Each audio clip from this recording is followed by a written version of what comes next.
सच्चिदानन्दरूपाय विश्वोत्पत्त्यादि हेतवे तापत्रयविनाशाय श्रीकृष्णाय वयं नमः। नारायणं नमस्कृत्य नरं चैव नरोत्तमं देवीं सरस्वतीं व्यासं ततो जयमुदीरयेत्। परम आदरणीय श्रोतागण, सादर नमन। आशा करता हूँ आप स्वस्थ एवं प्रसन्न मुद्रा में होंगे। आज आपके समक्ष प्रस्तुत है श्रीमद् भागवत महापुराण अष्टम स्कंध पंचमो अध्याय, जिसमें देवताओं का ब्रह्मा जी के पास जाना और ब्रह्माकृत भगवान के स्तुति का वर्णन है। श्री शुकदेव जी कहते हैं, परीक्षित, भगवान की गजेंद्र मोक्ष की पवित्र लीला समस्त पापों का नाश करने वाली है। इसे मैंने तुम्हें सुना दिया। अब रैवत मनवंतर की कथा सुनो। पांचवें मनु का नाम था रैवत। वे चौथे मनु तामस के सगे भाई थे। उनके अर्जुन, बलि, विंध्य आदि कई पुत्र थे। उस मनवंतर में इंद्र का नाम था विभु और भूतरय आदि देवताओं के प्रधान गण थे। परीक्षित, उस समय हिरण्य रोमा, वेदशिरा, ऊर्ध्वबाहु आदि सप्तर्षि थे। उनमें शुभ्र ऋषि की पत्नी का नाम था विकुंठा। उन्हीं के गर्भ से वैकुंठ नामक श्रेष्ठ देवताओं के साथ अपने अंश से स्वयं भगवान ने वैकुंठ नामक अवतार धारण किया। उन्हीं ने लक्ष्मी देवी की प्रार्थना से उनको प्रसन्न करने के लिए वैकुंठ धाम की रचना की थी। वह लोक समस्त लोकों में श्रेष्ठ है। उन वैकुंठनाथ के कल्याणमय गुण और प्रभाव का वर्णन मैं संक्षेप से तीसरे स्कंध में कर चुका हूँ। भगवान विष्णु के संपूर्ण गुणों का वर्णन तो वह करे जिसने पृथ्वी के परमाणुओं की गिनती कर ली हो। छठे मनु चक्षु के पुत्र चाक्षुष थे। उनके पूर्व पुरुष सद्युम्न, सुद्युम्न आदि कई पुत्र थे। इंद्र का नाम था मंत्रद्रुम और प्रधान देवगण थे आप्य आदि। उस मनवंतर में हविष्यमान और वीरक आदि सप्तर्षि थे। जगतपति भगवान ने उस समय भी वैराज की पत्नी संभूति के गर्भ से अजित नाम का अंशावतार ग्रहण किया था। उन्होंने ही समुद्र मंथन करके देवताओं को अमृत पिलाया था तथा वे ही कच्छप रूप धारण करके मंदराचल की मथानी के आधार बने थे। राजा परीक्षित ने पूछा, भगवान ने क्षीर सागर का मंथन कैसे किया? उन्होंने कच्छप रूप धारण करके किस कारण और किस उद्देश्य से मंदराचल को अपनी पीठ पर धारण किया? देवताओं को उस समय अमृत कैसे मिला? और भी कौन कौन सी वस्तुएं समुद्र से निकलीं? भगवान की यह लीला बड़ी ही अद्भुत है। आप कृपा करके अवश्य सुनाइए। आप भक्तवत्सल भगवान की महिमा का ज्यों का त्यों वर्णन करते हैं, त्यों ही त्यों मेरा हृदय आप कृपा करके अवश्य सुनाइए। आप भक्त वत्सल भगवान की महिमा का ज्यों ज्यों वर्णन करते हैं, त्यों ही त्यों मेरा हृदय उसको और भी सुनने के लिए उत्सुक होता जा चुका है, उत्सुक होता जा रहा है। अघाने का तो नाम ही नहीं लेता। क्यों न हो, बहुत दिनों से यह संसार की ज्वालाओं से जलता जो रहा है। क्यों न हो, बहुत दिनों से यह संसार की ज्वालाओं से जलता जो रहा है। सूत जी ने कहा, शौनकादि ऋषियों, भगवान श्री शुकदेव जी ने राजा परीक्षित के इस प्रश्न का अभिनंदन करते हुए भगवान की समुद्र मंथन लीला का वर्णन आरंभ किया। श्री सुखदेव जी कहते हैं, परीक्षित, जिस समय की यह बात है, उस समय असुरों ने अपने तीखे शस्त्रों से देवताओं को पराजित कर दिया था। उस युद्ध में बहुतों के तो प्राणों पर ही बनाई वे रणभूमि में गिरकर फिर उठ न सके। दुर्वासा के श्राप से तीनों लोक और स्वयं इंद्र भी श्रीहीन हो गए थे। यहाँ तक कि यज्ञ याग आदि धर्म कर्मों का भी लोप हो गया था। यह सब दुर्दशा देखकर इंद्र, वरुण आदि देवताओं ने आपस में बहुत कुछ सोचा विचारा, परंतु अपने विचारों से वे किसी निश्चय पर नहीं पहुंच सके। तब वे सब के सब सुमेरु के शिखर पर स्थित ब्रह्मा जी की सभा में गए और वहां उन लोगों ने बड़ी नम्रता से ब्रह्मा जी की सेवा में अपनी परिस्थितियों का विस्तृत विवरण उपस्थित किया। ब्रह्मा जी ने स्वयं देखा कि इंद्र, वायु आदि देवता श्रीहीन एवं शक्तिहीन हो गए हैं। लोगों की परिस्थिति बड़ी विकट संकटग्रस्त हो गई है और असुर इसके विपरीत फल फूल रहे हैं। समर्थ ब्रह्मा जी ने अपना मन एकाग्र करके परम पुरुष भगवान का स्मरण किया। फिर थोड़ी देर रुककर प्रफुल्लित मुख से देवताओं को संबोधित करते हुए कहा, देवताओं, मैं शंकर जी, तुम लोग तथा असुर, दैत्य, मनुष्य, पशु पक्षी, वृक्ष और स्वेदज आदि समस्त प्राणी, जिनके विराट रूप के एक अत्यंत स्वल्पाति स्वल्प अंश से रचे गए हैं, हम लोग उन अविनाशी प्रभु की ही शरण ग्रहण करें। यद्यपि उनकी दृष्टि में न कोई वध का पात्र है और न रक्षा का, उनके लिए तो न कोई उपेक्षणीय है न कोई आदर का पात्र ही, फिर भी सृष्टि, स्थिति और प्रलय के लिए समय समय पर वे रजोगुण, सत्वगुण और तमोगुण को स्वीकार किया करते हैं। उन्होंने इस समय प्राणियों के कल्याण के लिए सत्वगुण को स्वीकार कर रखा है, इसलिए यह जगत की स्थिति और रक्षा का अवसर है। अतः हम सब उन्हीं जगत गुरु परमात्मा की शरण ग्रहण करते हैं।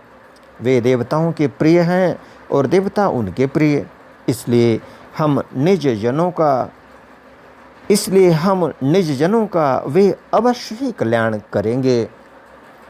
श्री सुखदेव जी कहते हैं, परीक्षित, देवताओं से यह कहकर ब्रह्मा जी देवताओं को साथ लेकर भगवान अजित के निज धाम बैकुंठ में गए। वह धाम तमोमयी प्रकृति से परे है। इन लोगों ने भगवान के स्वरूप और धाम के संबंध में पहले से ही बहुत कुछ सुन रखा था, परंतु वहां जाने पर उन लोगों को कुछ दिखाई न पड़ा। इसलिए ब्रह्मा जी एकाग्र मन से वेदवाणी के द्वारा भगवान की स्तुति करने लगे। ब्रह्मा जी बोले, भगवान, आप निर्विकार, सत्य, अनंत, आदि पुरुष, सबके हृदय में अंतर्यामी रूप से विराजमान, अखंड एवं अतर्क्य हैं। मन जहाँ जहाँ जाता है वहाँ वहाँ आप पहले से ही विद्यमान रहते हैं। वाणी आपका निरूपण नहीं कर सकती। आप समस्त देवताओं के आराधनीय और स्वयं प्रकाश हैं। हम सब आपके चरणों में नमस्कार करते हैं। आप प्राण, मन, बुद्धि और अहंकार के ज्ञाता हैं। इंद्रियां और उनके विषय दोनों ही आपके द्वारा प्रकाशित होते हैं। अज्ञान आपका स्पर्श नहीं कर सकता। प्रकृति के विकार मरने जीने वाले शरीर से भी आप रहित हैं। जीव के दोनों पक्ष अविद्या और विद्या आप में बिल्कुल ही नहीं हैं। आप अविनाशी और सुखद स्वरूप हैं। सत्ययुग, त्रेता और द्वापर में तो आप प्रकट रूप से ही विराजमान रहते हैं। हम सब आपकी शरण ग्रहण करते हैं। यह शरीर जीव का एक मनोमय चक्र, रथ का पहिया है। 10 इंद्रिय और 5 प्राण, ये 15 इसके अरे हैं। सत्व, रज और तम, ये 3 गुण इसकी नाभि हैं। पृथ्वी, जल, तेज, वायु, आकाश, मन, बुद्धि और अहंकार, ये 8 इसमें नेम पहिए का घेरा हैं। स्वयं माया इसका संचालन करती है और यह बिजली से भी अधिक शीघ्रगामी है। इस चक्र के घुरे हैं, इस चक्र के धुरे हैं स्वयं परमात्मा। वे ही एकमात्र सत्य हैं। हम उनकी शरण में हैं। जो एकमात्र ज्ञान स्वरूप प्रकृति से परे एवं अदृश्य हैं, जो समस्त वस्तुओं के मूल में स्थित अव्यक्त हैं और देश काल तथा वस्तु से जिनका पार नहीं पाया जा सकता, वही प्रभु इस जीव के हृदय में अंतर्यामी रूप से विराजमान रहते हैं। विचारशील मनुष्य भक्ति योग के द्वारा उन्हीं की आराधना करते हैं। जिस माया से मोहित होकर जीव अपने वास्तविक लक्ष्य अथवा स्वरूप को भूल गया है, वह उन्हीं की ही है और कोई भी उसका पार नहीं पा सकता। परंतु सर्वशक्तिमान प्रभु अपनी उस माया तथा उसके गुणों को अपने वश में करके समस्त प्राणियों के हृदय में समभाव से विचरण करते रहते हैं। जीव अपने पुरुषार्थ से नहीं, उनकी कृपा से ही उन्हें प्राप्त कर सकता है। हम उनके चरणों में नमस्कार करते हैं। यूँ तो हम देवता एवं ऋषिगण भी उनके परम प्रिय सत्वमय शरीर से ही उत्पन्न हुए हैं, फिर भी उनके बाहर भीतर एक रस प्रकट वास्तविक स्वरूप को नहीं जानते। तब रजोगुण एवं तमोगुण प्रधान असुर आदि तो उन्हें जान ही कैसे सकते हैं। उन्हीं प्रभु के चरणों में हम नमस्कार करते हैं। उन्हीं की बनाई हुई यह पृथ्वी उनका चरण है। इसी पृथ्वी पर जरायुज, अंडज, स्वेदज और उद्भिज हैं। उद्भिज ये 4 प्रकार के प्राणी रहते हैं। इसी पृथ्वी पर जरायुज, अंडज, स्वेदज और उद्भिज ये 4 प्रकार के प्राणी रहते हैं। वे परम स्वतंत्र, परम ऐश्वर्यशाली पुरुषोत्तम परब्रह्म हम पर प्रसन्न हों। यह परम शक्तिशाली जल उन्हीं का वीर्य है। इसी से तीनों लोक और समस्त लोकों के लोकपाल उत्पन्न होते, बढ़ते और जीवित रहते हैं। वे परम ऐश्वर्यशाली परब्रह्म हम पर प्रसन्न हों। श्रुतियाँ कहती हैं कि चंद्रमा उस प्रभु का मन है। यह चंद्रमा समस्त देवताओं का अन्न, बल एवं आयु है। वही पृथ्वी का सम्राट एवं प्रजा की वृद्धि करने वाला है। ऐसे मन को स्वीकार करने वाले परम ऐश्वर्यशाली प्रभु हम पर प्रसन्न हों। अग्नि प्रभु का मुख है। इसकी उत्पत्ति ही इसलिए हुई है कि वेद के यज्ञ यागादि कर्मकांड पूर्ण रूप से संपन्न हो सकें। यह अग्नि ही शरीर के भीतर जठराग्नि रूप से और समुद्र के भीतर बढ़वा नल के रूप में रहकर उनमें रहने वाले अन्न, जल आदि धातुओं का पाचन करता रहता है और समस्त द्रव्यों की उत्पत्ति भी उसी से हुई है। ऐसे परम ऐश्वर्यशाली भगवान हम पर प्रसन्न हों, जिनके द्वारा जीव देवयान मार्ग से ब्रह्मलोक को प्राप्त होता है, जो वेदों की साक्षात मूर्ति और भगवान के ध्यान करने योग्य धाम हैं, जो पुण्य लोक स्वरूप होने के कारण मुक्ति के द्वार एवं अमृतमय हैं और काल रूप होने के कारण मृत्यु भी हैं। ऐसे सूर्य जिनके नेत्र हैं, वे परम ऐश्वर्यशाली भगवान हम पर प्रसन्न हों। ऐसे सूर्य जिनके नेत्र हैं, वे परम ऐश्वर्यशाली भगवान हम पर प्रसन्न हों। प्रभु के प्राण से ही चराचर का प्राण तथा उन्हें मानसिक, शारीरिक और इंद्रिय संबंधी बल देने वाला वायु प्रकट हुआ है। वह चक्रवर्ती सम्राट है, तो इंद्रियों के अधिष्ठात्री देवता हम सब उसके अनुचर। ऐसे परम ऐश्वर्यशाली भगवान हम पर प्रसन्न हों, जिनके कानों से दिशाएं, हृदय से इंद्रिय गोलक और नाभि से वह आकाश उत्पन्न हुआ है, जो 5 प्राण, अपान, उदान, समान और व्यान, 10 इंद्रिय, मन, 5 अश्व, नाग, कूर्म, कृकल, देवदत्त और धनंजय एवं शरीर का आश्रय हैं। वे परम ऐश्वर्यशाली भगवान हम पर प्रसन्न हों, जिनके बल से इंद्र प्रसन्नता से समस्त देवगण, क्रोध से शंकर, बुद्धि से ब्रह्मा, इंद्रियों से वेद और ऋषि तथा लिंग से प्रजापति उत्पन्न हुए हैं, वे परम ऐश्वर्यशाली भगवान हम पर प्रसन्न हों। जिनके वक्षस्थल से लक्ष्मी, छाया से पितृगण, स्तन से धर्म, पीठ से अधर्म, सिर से आकाश और विहार से अप्सराएं प्रकट हुई हैं, वे परम ऐश्वर्यशाली भगवान हम पर प्रसन्न हों।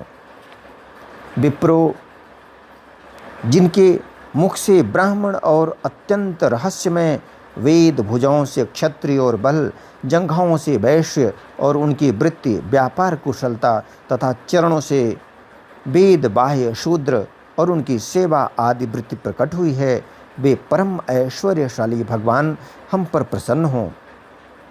जिनके अधर से लोभ और ओष्ठ से प्रीति, जिनके अधर से लोभ और ओष्ठ से प्रीति, नासिका से कांति, स्पर्श से पशुओं का प्रिय काम, भौहों से यम और नेत्र के रोमों से काल की उत्पत्ति हुई है, वे परम ऐश्वर्यशाली भगवान हम पर प्रसन्न हों। पंचभूत, काल, कर्म, सत्वादि गुण और जो कुछ विवेकी पुरुषों के द्वारा बाधित किए जाने योग्य निर्वचनीय या अनिर्वचनीय विशेष पदार्थ हैं, वे सब के सब भगवान की योग माया से ही बने हैं, ऐसा शास्त्र कहते हैं। वे परम ऐश्वर्यशाली भगवान हम पर प्रसन्न हों। जो माया निर्मित गुणों में दर्शनादि वृत्तियों के द्वारा आसक्त नहीं होते, जो वायु के समान सदा सर्वदा असंग रहते हैं, जिनमें समस्त शक्तियाँ शांत हो गई हैं, उन अपने आत्मानंद के लाभ से परिपूर्ण आत्मस्वरूप भगवान को हमारे नमस्कार हैं। प्रभु हम आपके शरणागत हैं और चाहते हैं कि मंद मंद मुस्कान से युक्त आपका मुख कमल अपने इन्हीं नेत्रों से देखें। आप कृपा करके हमें उसका दर्शन कराइए। प्रभु, आप समय समय पर स्वयं ही अपनी इच्छा से अनेकों रूप धारण करते हैं और जो काम हमारे लिए अत्यंत कठिन होता है उसे आप सहज में ही कर देते हैं। आप सर्वशक्तिमान हैं, आपके लिए इसमें कौन सी कठिनाई है। विषयों के लोभ में पड़कर जो देहाभिमानी दुख भोग रहे हैं, उन्हें कर्म करने में परिश्रम और क्लेश तो बहुत अधिक होता है, परंतु फल बहुत कम निकलता है। अधिकांश में तो उनको विफलता ही हाथ लगती है, परंतु जो कर्म आपको समर्पित किए जाते हैं, उनके करने के समय ही परम सुख मिलता है। वे स्वयं फल रूप ही हैं।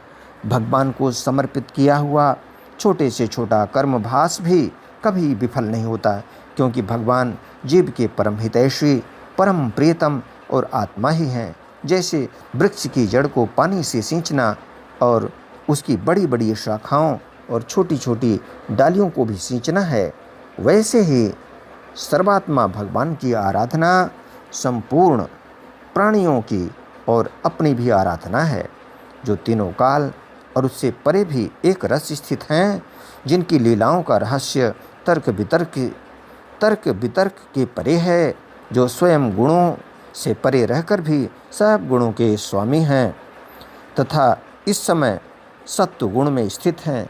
ऐसे आपको हम बार बार नमस्कार करते हैं। इति श्रीमद्भागवते महापुराणे पारमहंस्यां संहितायाम् अष्टम स्कंधे अमृतमथने पंचमो अध्याय। बोलो वृंदावन बिहारी लाल की जय। यदक्षरपदभ्रष्टं मात्राहीनं च यद् भवेत् तत्सर्वं क्षम्यतां देव। प्रसीद परमेश्वर। वीडियो देखने के लिए धन्यवाद एवं आभार। जय हिंद, जय जगत। आपका जीवन मंगलमय हो।